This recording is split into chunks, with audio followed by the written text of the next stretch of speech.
Oi, gente. Tudo bem com vocês? Esperar o pessoal ir entrando pra gente poder fazer a nossa live. Certo com vocês? Como é que vocês estão? Tá calor aí onde vocês moram? Conta pra mim a idade do bebê de vocês. E da onde vocês são? Conta aqui pra mim, tem bastante gente nova chegando. Só tô abrindo aqui o material que eu preparei pra gente falar. Tá calor? Nossa, aqui tá muito calor. E o problema é que aqui tá muito seco. Eu não sei como é que tá aí. Minas Gerais. Contem pra mim a idade dos bebês de vocês. Aqui tá muito quente. Niterói, 1 ano e 7 meses. A Lud tá com um bebê de 1 mês e um de 1 ano e 5. Animada essa mulher, gente. A Su, 8 meses, aqui na Espanha, tá frio. A Gabi, no Rio de Janeiro, 1 ano e 2 meses. O Rio é sempre quente, né? Sabe que eu toda vez que eu atendo o pessoal do Rio, eu brinco, assim, que eu falo, cara, vocês, assim, né, tá 20 graus, vocês estão colocando já cachecol, bota. Gostoso. A Jéssica de Brasília, a Pri, 2 meses, a Mari, 11 meses, muito calor por aqui, muito. Quem é de Brasília, que a Jéssica falou, além de calor, é muito seco, né? A Fran do Maceió, a minha ainda tá na barriga, maravilhoso quem já começa a estudar desde já, né? O soninho dos bebês. Gosto muito, muito, muito, muito, muito, isso é muito importante. Gente, tô abrindo aqui só pra gente, o que eu preparei pra vocês, pra gente poder conversar, tá? Essa semana, deixa eu só abrir aqui pra eu não me perder no meu raciocínio. Peraí, gente. Já era pra eu ter aberto, mas eu saí de uma videochamada agora e aí foi em cima aqui, ó. Vamos lá. Deixa eu abrir. Calma. Tô tirando vocês aqui da reta pra eu poder... Gente, espera só um pouquinho. Espera aí, peraí. Pronto. Agora eu preparei a linha de raciocínio aqui pra eu seguir com vocês. Enquanto isso, o pessoal foi entrando, né? Quando a gente fala sobre sono, eu queria conversar com vocês, porque pra mim não dá pra eu falar aqui sem explicar um pouquinho para que vocês entendam, para que vocês possam colocar em prática na casa de vocês, tá? Eu preciso aí de um entendimento de vocês, né, para que vocês se sintam seguras para estar colocando isso em prática, né? É uma grande dor, né, o sono dos nossos filhos. Eu acho que o motivo dessa grande dor é primeiro porque impacta, né, a nossa privação de sono, ela tá ali junto. E uma coisa também que eu acho que é um ponto é que escancara na nossa cara o quanto a gente não tem controle da situação, né? A gente, antes de ser mãe, às vezes, a gente acha que a gente tem o controle de uma situação. E quando a gente tá falando sobre sono, sobre alimentação, a gente entende que a gente não tem esse controle. Mas a gente tem o cuidado.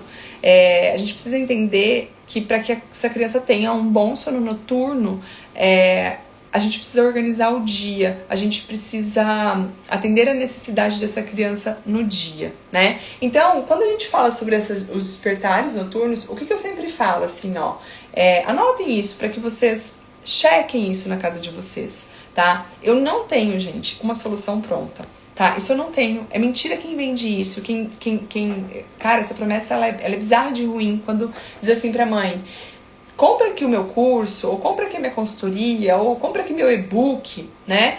Que você vai entender e você vai ver. Vai ser assim, ó. Você vai resolver o problema aí de sono, você nunca mais vai ter uma questão. Eu tenho uma fórmula, eu tenho um método. Gente, isso não existe, tá? O que existe é a gente conhecer sobre o sono para que a gente possa conduzir as coisas. Então, o que leva a que essa criança tenha inúmeros despertares durante a noite? Primeiro ponto que eu sempre falo, olhe para isso. Como tá a rotina do dia dessa criança? Essa criança, ele é atendido com a necessidade de soneca.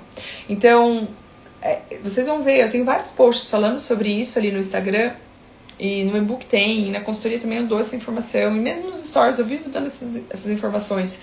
Qual é a necessidade de sono que a gente tem mais ou menos ali por tabela daquela faixa etária? Ah, é um bebê de 3 meses. É um bebê que não sabe o que é dia e o que é noite, vai dormir inúmeras vezes, vai ter um sono bem irregular até o 3º mês.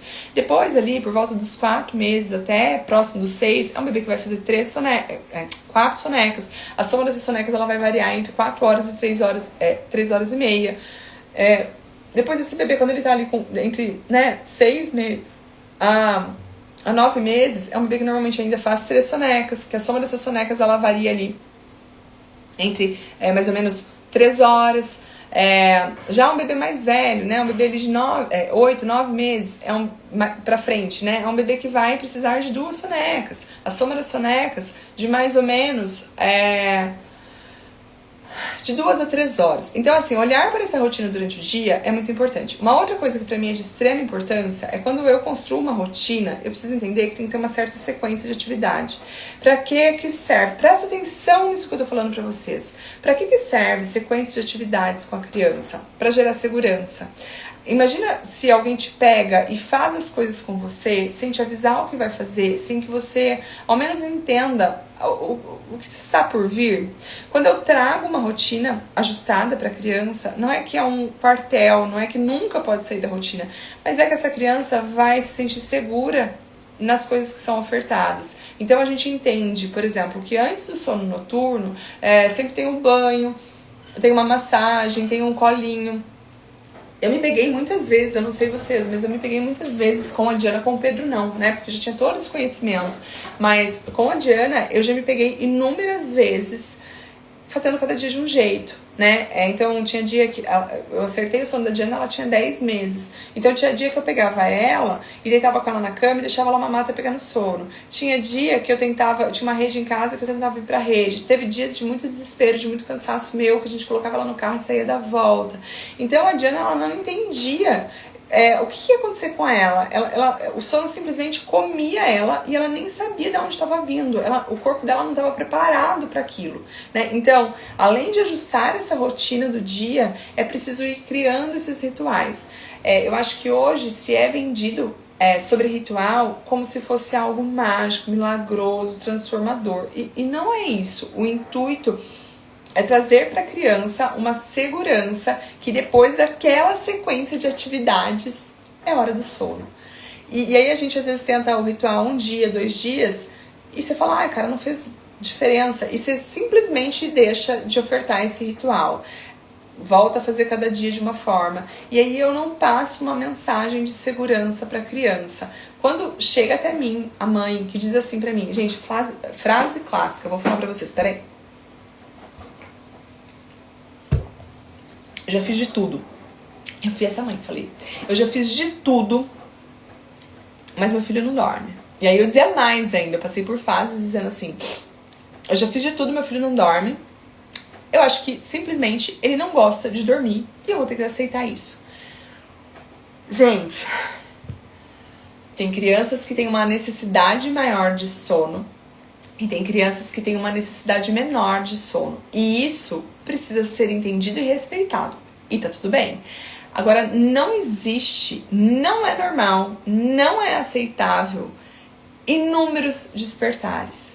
Claro, vamos ajustar a expectativa dos despertares? Vamos? Um bebê de 1 mês, um bebê de 2 meses, um bebê de 3 meses, ele tá entendendo o que é o mundo aqui fora. Ele ali só com 8 semanas que vai começar a produzir melatonina. Então ainda o sono, ele é irregular. Às vezes vai acontecer dessa criança acordar mais do que teoricamente seria para mamar.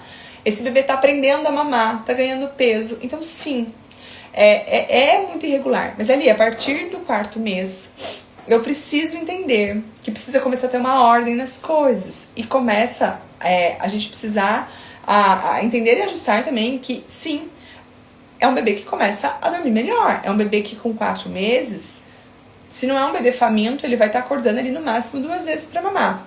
Mas ele ainda acorda. Tem bebês que não acordam, então tudo bem, mas tem bebês que ainda têm essa necessidade de fome de 2 vezes durante a noite com 4 meses, tá? Aí, quando esse bebê começa a introdução alimentar ali, 6, 7 meses, vai diminuindo essa necessidade de mamar à noite. Então, por exemplo, um bebê de 7 meses que já tá jantando, ele pode mamar uma vez só, né? Um bebê ali de 8, 9 meses que já tá jantando bem ali, já pode fazer um jejum noturno. E tem crianças que levam uma mamada até 1 ano de idade. Então ajustar essa expectativa, cara, ela é de extrema importância. Porque aí eu tenho de um lado, a gente hoje vive em extremos, né? Eu tenho um extremo de um lado, onde diz assim, o bebê tem que dormir a partir do 3º mês a noite inteira. E é inegociável isso, e pronto, acabou. Aí eu tenho essa pegada, e tem aquela mãe, aquela linha, né, que diz assim, coloca no berço, uma hora vai dormir, ali a partir do 3º mês. Não acredito nisso, tá? Isso não é real. O sono, ele é irregular, é uma criança, né, há uma construção ali, a criança, ela não se regula, ela se corregula, então, isso é mentira. Agora, você falar pra mim que eu tenho um bebê ali de 5, 6, 7 meses, eu tenho um bebê de mais de 1 ano, eu tenho um bebê de 10 meses que tá acordando 3, 4, 5, 6 vezes durante a noite. E aí você levantar a bandeira de que é assim mesmo, de que é normal, de que criança é assim, de que, uai, você não quis ser mãe? Isso é bizarro, isso é ridículo, não é normal, sim, dá pra ser ajustado, não entra nessa linha de pensamento, porque é a mesma coisa da educação, saímos de um autoritarismo onde a gente batia no nosso filho, onde a gente mandava engolir o choro, onde a gente falava quem manda aqui sou eu, pronto, acabou, né? A gente era desrespeitoso e caímos no que se fala em educação positiva. Só que a educação positiva, quando vivida, ela não é o que as pessoas estão fazendo. O que as pessoas estão fazendo é permissividade, tá? É não lidar com o choro, é não lidar com o protesto. E eu falo isso, gente, assim, com muita firmeza, porque o exemplo que eu dou quando eu tô em atendimento com a mãe é assim. Muitas vezes o choro, ele faz parte de um processo de mudança, né? Essa criança, ela não se regula, ela se corregula. Então ela vai precisar desse conforto nosso, mas a gente vai diminuindo os estímulos aos poucos. Então, por exemplo, é uma criança que é ninada. E aí eu digo, olha, senta e não nina. Aí a mãe diz, mas ele chora. Eu digo, lida com o choro, tá no teu colo, tá tudo bem. E aí a gente vai encorajando o berço aos poucos, né? E aí, quando essa mãe começa a me questionar, eu faço a seguinte pergunta. E aí eu mato a questão ali, né? Quando você coloca o teu filho na cadeirinha do carro, e aí você tá indo num lugar e ele começa a chorar, e você tá em 2 pessoas no carro, né? Tá teu marido ali dirigindo, ou tua amiga ali dirigindo, e você tá ali disponível. Você tira teu filho da cadeirinha do carro porque ele tá chorando, e a mãe diz, tiro, eu não lido com o choro, tadinho. E aí eu digo, pois é aí que a gente tá errando, é aí que a gente precisa entender que claro que ficar na cadeirinha do carro não é legal, é chato pra caramba, ele vai parar o corpo ali, não é legal. Mas se ele tá alimentado, se ele tá trocado, não é negociável tirar da cadeirinha do carro. Né? Assim como, eu vou trocar o bumbum do bebê, porque ele fez cocô, e aí o bebê não para, né? Eu não sei, na idade do Pedro, assim, é uma loucura trocar a fralda, assim, ó, vou te falar que é uma luta. Eu vou trocar. É importante, é um processo. Eu não vou deixar o bumbum meio sujo porque ele não para, ou porque ele tá chorando, ou porque, né? Eu vou ser respeitosa, mas eu faço o que precisa ser feito. O Pedro acordou com um negocinho hoje no olho, eu fui pingar o colírio. Cara, é um show. Não é negociável, eu vou pingar o colírio. Eu sou respeitosa, então o que é ser respeitoso? Eu vou te explicar. Olha, você tá com um negocinho no olho, a mamãe quer pingar o colírio no seu olho, ok? Ok. E eu pego ele de uma forma carinhosa, e aí ele faz assim, ó, quando ele vê que eu tô vindo com o colírio no meio, perto do olho dele, ele faz... E aí eu abraço ele, porque eu preciso conter ele, isso é importante para que eu consiga fazer o que eu preciso fazer, e pingo o colírio. Fernanda, mas ele chora, não é respeitoso. Cara, ele tá no meu colo, não é? Onde eu não tô sendo respeitosa? Eu tô com todo o carinho do mundo. Eu avisei, eu antecipei ao meu filho o que vai acontecer. Não é? Não antecipei? Como que eu não fui respeitosa? E aí a gente faz essa inversão de valores, é onde a gente se perde. E o que a gente faz, na verdade, é permitir que a criança faça o que ela quer. E vem cá, a criança ainda não tem... amadurecimento, discernimento, para resolver certas coisas. Sou eu, mãe, que vou conduzir. Eu não sou autoritária, mas eu sou autoridade aqui. Sou eu, essa é a minha missão. E hoje a gente tá vendo famílias com medo disso. E aí, da onde vem o sono? Acontece a mesma coisa. Porque de repente eu trabalhei demais o dia todo, porque eu tô cansada, e aí eu deixo a coisa acontecer do jeito que vai acontecendo. E aí eu fico naquilo. Eu não consigo melhorar, né? Mas eu reclamo da forma que tá. Eu vou contar uma coisa pra vocês. Eu atendi uma mãe e foi muito interessante, assim, porque a gente teve uma troca muito legal. E ela vinha, assim, de uma questão de ser muito respeitosa com a criança, de uma dificuldade muito grande com o choro, em lidar com o choro, desse choro de protesto. Ela tinha consciência, ela tinha todo o entendimento do que eu falava pra ela. Olha, teu filho dorme mamando. Vamos mudar isso? Vamos trazer teu filho pro colo? E vamos ensinar ele, esse é o primeiro passo.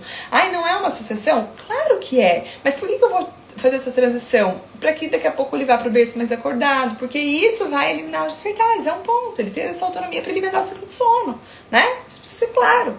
Ah, mas o filho da fulana dorme mamando, dorme a noite inteira. Ótimo, ele consegue. A grande maior parte dos bebês não consegue. E aí eu preciso ensinar, né? E o filho da fulana, que também dorme mamando e dorme a noite inteira, em algum momento ela vai ter que ensinar, porque ela vai ter que escovar os dentes depois que ele mama, porque senão dá cárie, né? Eu acho que isso precisa ter clareza. E aí essa mãe me disse assim, Fernanda, no excesso de cansaço, né, na exaustão que eu tô vivendo, de tão respeitosa que eu quero ser, eu gritei com meu filho durante a noite porque eu não aguentava mais, eu tava muito cansada. E aí, assim, quando eu percebi que eu tinha perdido a paciência, eu pus ele no berço, chamei o pai, mas assim, foi muito difícil pra mim, foi assim, muito pesado pra mim.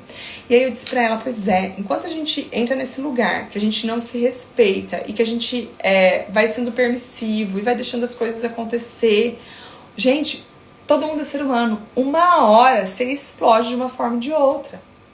Então, o que eu tenho que fazer é não permitir que eu chegue nesse ponto. E eu não... como que eu não permito chegar nesse ponto? Ensinando um bom hábito. Tendo consciência que eu vou ter que ter paciência, mas que eu vou direcionar. Eu não vou simplesmente deixar as coisas soltas acontecer da forma que a criança quer. Porque aí eu não estou ensinando nada. Eu estou levando ele à exaustão e vocês à exaustão. Uma criança que desperta inúmeras vezes à noite é uma criança que está sempre exausta, é uma criança que está sempre irritada, é uma criança que não tem uma boa relação com o sono. Quando às vezes a mãe diz assim pra mim, mama, sei lá, 10 vezes à noite, normalmente isso pode impactar a introdução alimentar também no outro dia depois. Essa criança ela tem uma demanda muito grande durante a noite de alimentação e aí durante o dia ela não come. Então vai acarretando várias questões. Então como é que eu diminuo os despertares? Vamos voltar lá no que a gente estava falando. A gente diminui os despertares primeiro olhando para essa rotina.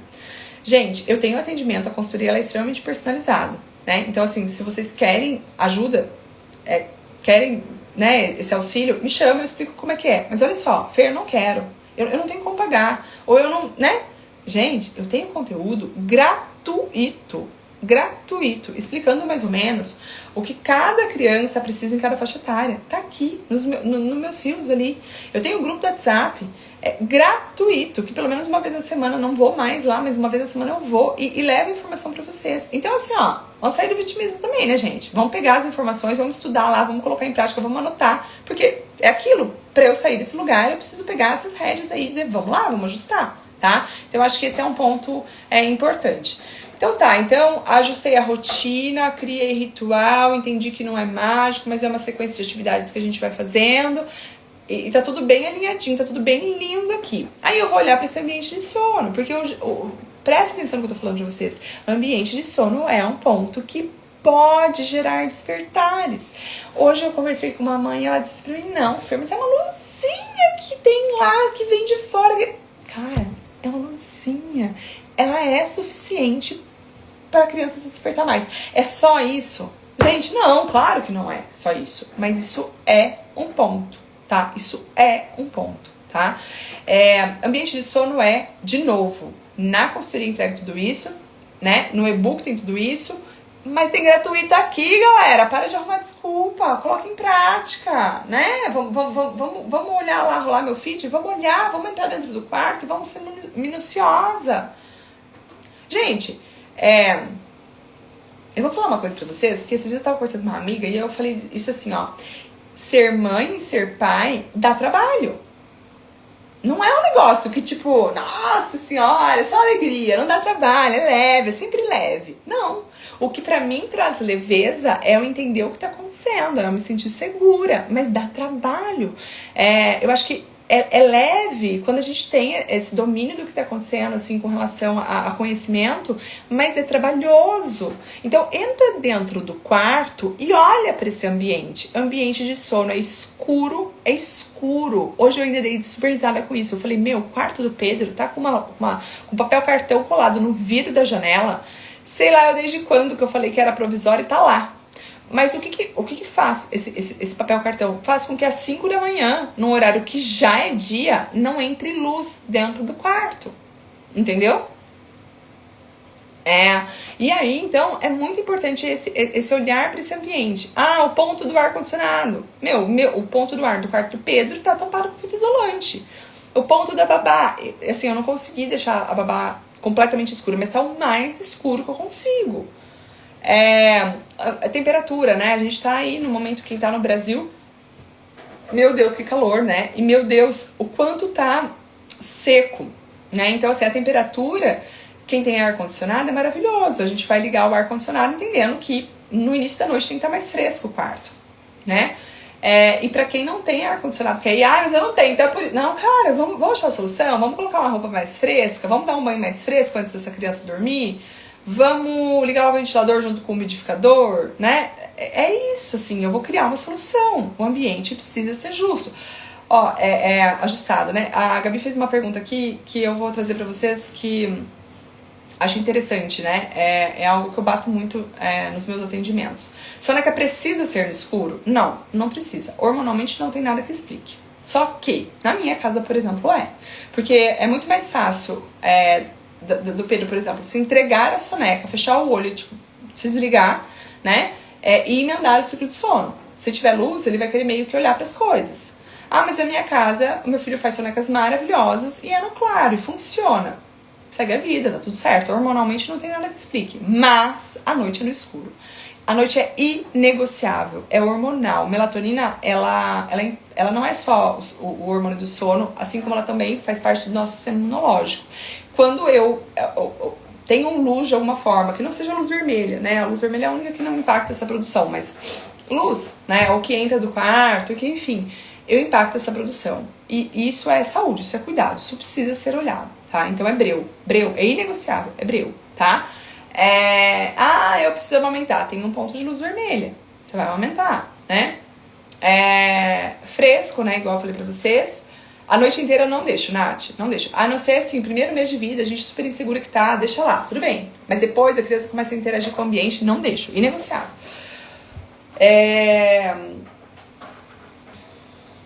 Ambiente de sono é fresco. E sabe uma outra coisa que todo mundo torce o nariz? E eu sou super a favor e eu levanto a bandeira? Ruído branco. Ruído branco é vendido, na real, como... induz o sono, emenda o ciclo de sono, acorda pra vida. Faz nada disso não, né? Ruído branco, quando a criança é bem pequenininha, remexe lá a lembrança do útero materno. E ainda assim, algumas crianças acalmam com ele, outras nem isso faz.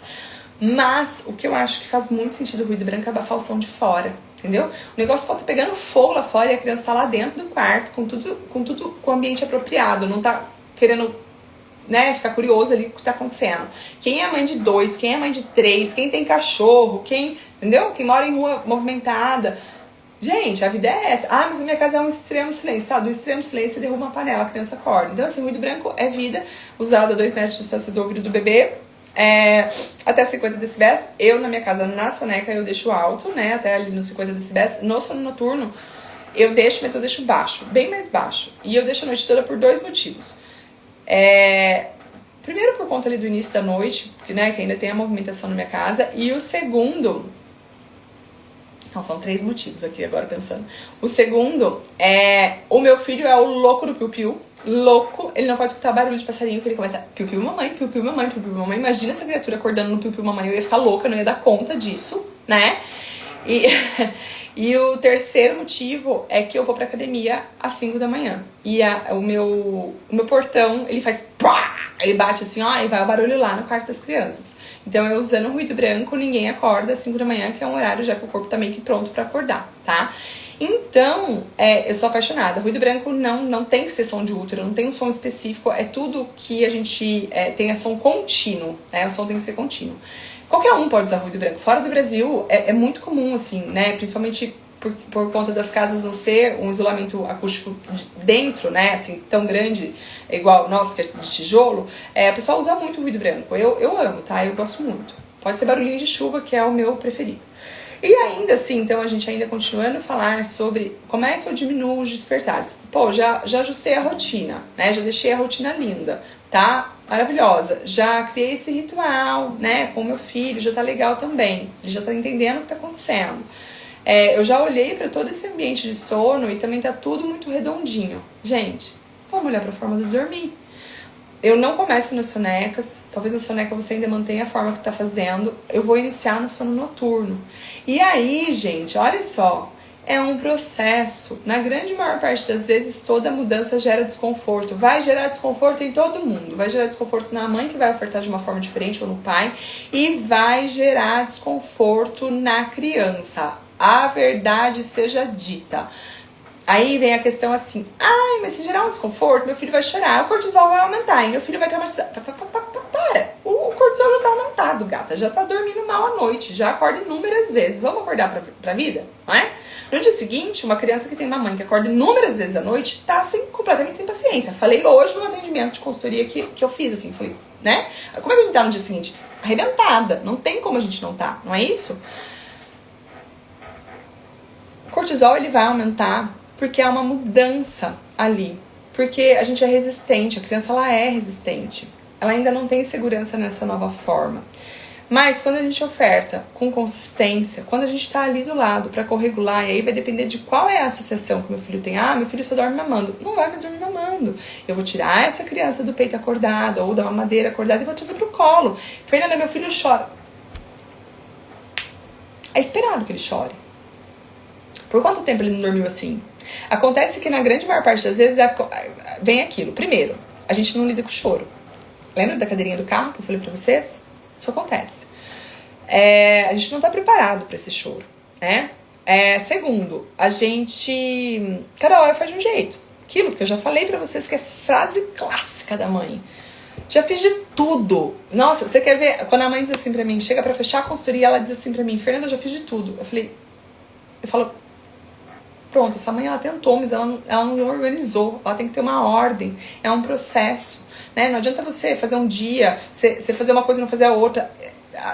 Na consultoria, o pacote é justamente esse. É ter esse contato com a mãe e direcionar ela para que tudo corra bem, né?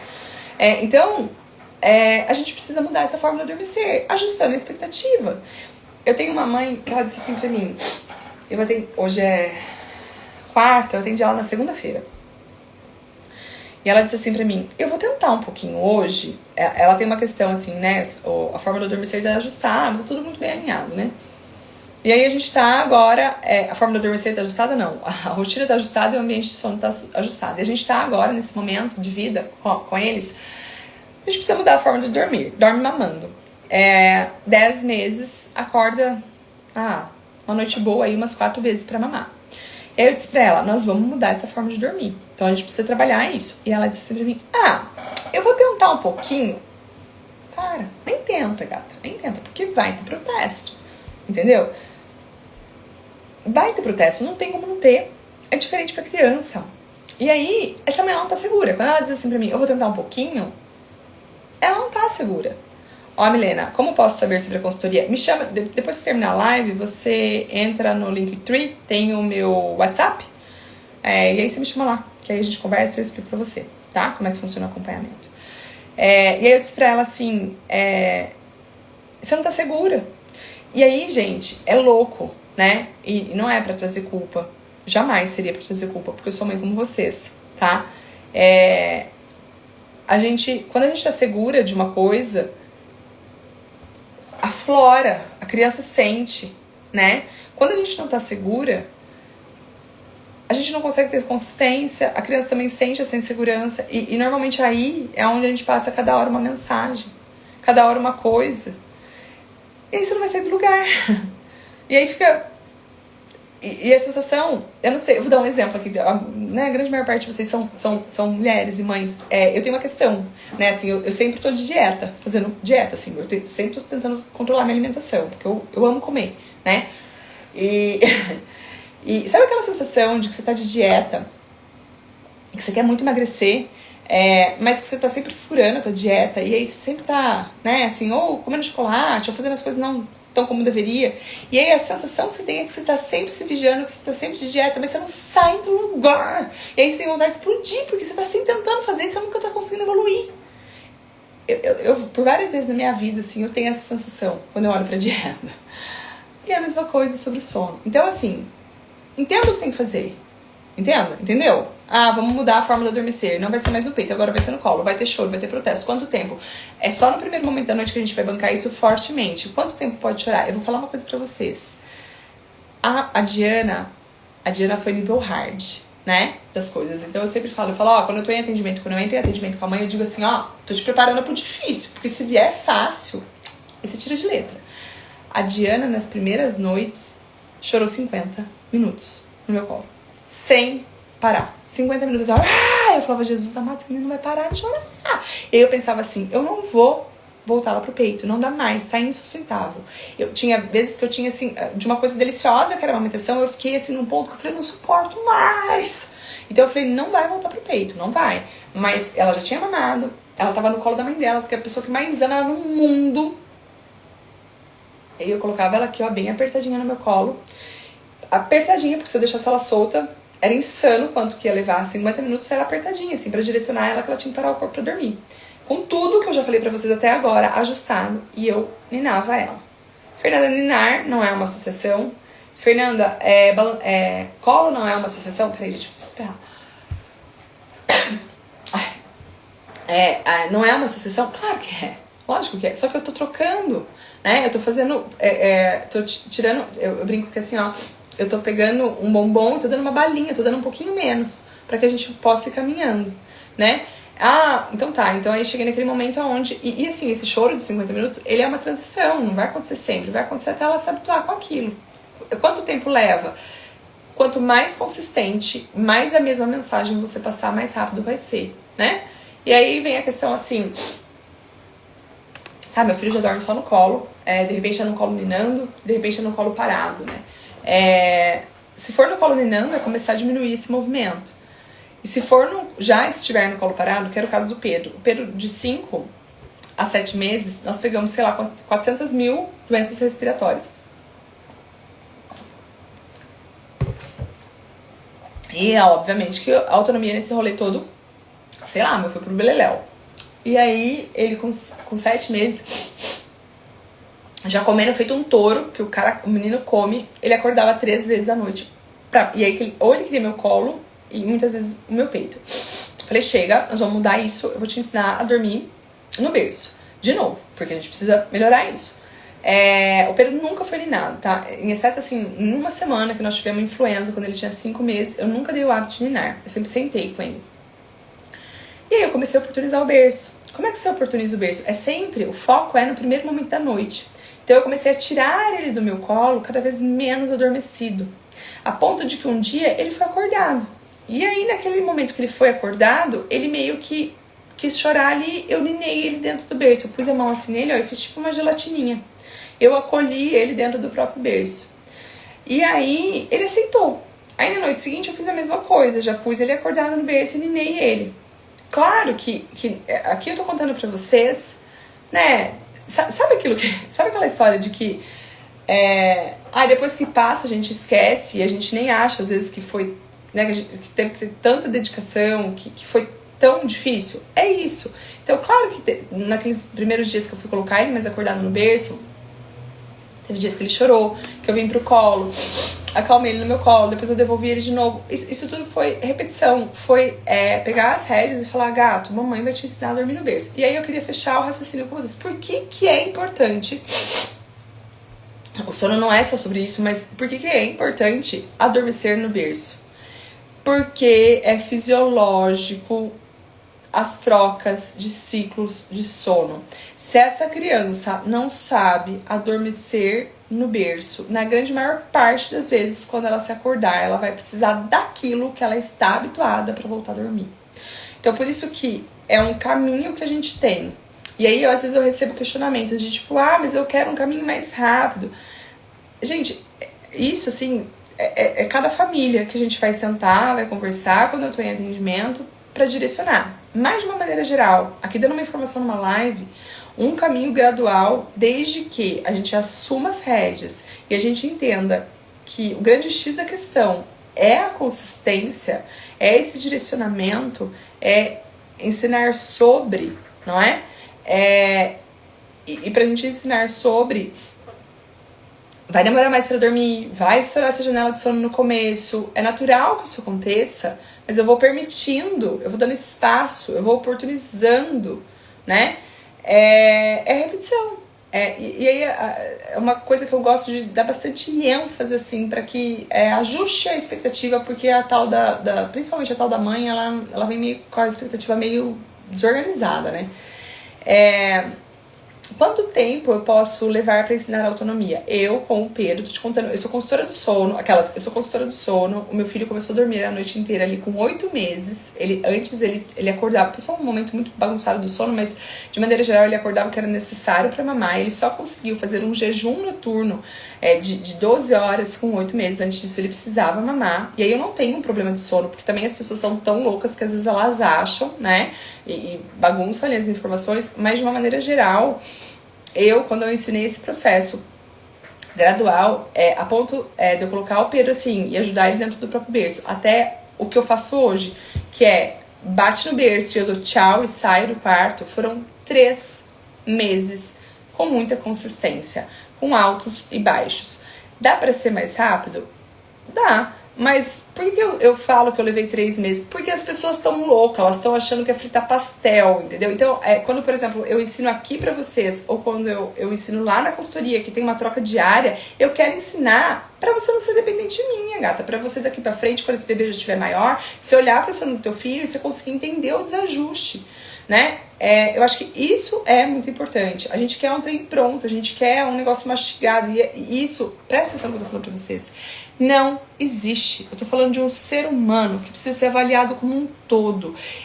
Eu tô falando de um ser humano que muitas vezes... Esses dias eu atendi uma mãe e assim, o que acontecia? A mãe chegava... Porque tem um mundo ideal e tem o que é possível, né? Esse bebê ele precisava dormir mais cedo, mas não era possível que ele dormisse mais cedo. E aí essa mãe, ela chegava do trabalho e ela queria dar janta pra criança, ela queria dar banho na criança, ela queria... e aí então pôr pra dormir. E aí eu disse assim pra ela... E aí o filho dela acordava à noite e às vezes queria ela, porque queria esse tempo de conexão, que ela chegava tão automático fazendo as coisas que ela não conseguia ter. E eu disse, olha, vamos olhar para o que a gente tem de possível, né? Porque a gente já sabe o que é ideal, mas o que é possível? Será que a gente pode delegar a janta e de repente até o banho, para que a hora que você chegue e você de fato possa estar ali com o teu filho, enchendo o potinho dele de amor, de carinho, de atenção? Porque às vezes a gente não se atenta a isso, né? A gente fica presa assim, que eu tenho que dar janta, Não, eu posso direcionar isso pra alguém, pra que eu possa, nesse momento que eu chegar, eu dar alta conexão. Eu fiz um vídeo, eu vou subir depois ele nos rios, sobre alta conexão, né? Às vezes, cara, eu passo o dia fora, mas eu tenho um tempo tão especial e de tanta entrega que isso supre a criança. E eu tenho mães que passam um dia em casa, mas que elas estão tão cansadas e tão sobrecarregadas que elas não conseguem em momento nenhum se conectar com as crianças, com os filhos dela. É culpa dela? Claro que não, mas é uma sobrecarga ali muito grande. Então eu acho que isso precisa ser olhado. A gente precisa entender o sono com a complexidade que ele tem, né? Não entendendo que não é receita de bolo, não é forma mágica, não tem um segredo escondido, tem a gente entender e ir ajustando as coisas com consistência. Escuta o que eu tô falando pra vocês. Escuta o que eu tô falando pra vocês. Tá? Eu tô falando assim do fundo do meu coração. Eu faço muita live porque eu gosto de estar aqui com vocês. Então, o que eu quero falar pra vocês? Olhem no meu feed, assistam os vídeos que eu faço, peguem o conteúdo, coloquem em prática na casa de vocês. Se vocês tiverem dificuldade, eu tenho o atendimento personalizado, eu mando um áudio curso para vocês, mando um questionário, a gente faz videochamada, faço todo o acompanhamento por 30 ou 60 dias, me chamem depois no WhatsApp, eu explico como eu trabalho, tá? É pegar na mão da família. Fer, não dá, não posso pagar. Eu tenho um e-book que é um compilado ali. Ah, mas eu vou caminhar sozinha. Vai, mas você vai conseguir, você vai aos poucos, tá? Claro que a consultoria ela dá uma segurança que é o intuito, é te direcionar, mas dá também pra fazer diferente. Agora sai desse lugar de que é assim mesmo, maternidade é isso. Para, não agarra nisso, isso não é real, né? Todo mundo precisa descansar. Ajuste a expectativa de que a maternidade, ela dá trabalho, porque ela dá trabalho, mas tem que ser leve, tá? Quem não tá ainda no meu grupo do WhatsApp, por favor, entre lá. Uma vez por semana eu mando material, eu aviso que vai ter live lá, tá? Eu queria agradecer cada uma de vocês que esteve aqui comigo. Eu vou salvar essa live depois no YouTube, tá? E é isso, gente. Depois eu vou abrir mais tarde uma caixinha de pergunta para que vocês possam me mandar as perguntas lá, tá bom? Um beijo grande no coração de cada um de vocês.